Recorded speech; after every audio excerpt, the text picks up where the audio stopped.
వర్షము, మంచు, ఈ రెండు కూడా వాక్యంతో పోల్చబడింది. ఈ వాక్యమే మనల్ని ఆత్మీయంగా బ్రతికించేది.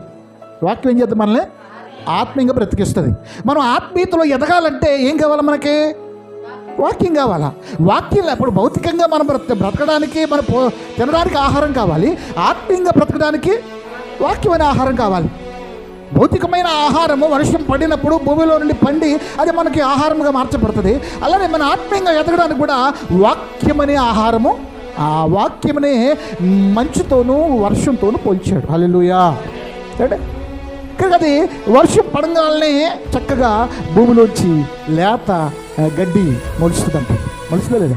చక్కగా మొలకలు వస్తాయి భూమిలోంచి వర్షం పడంగానే.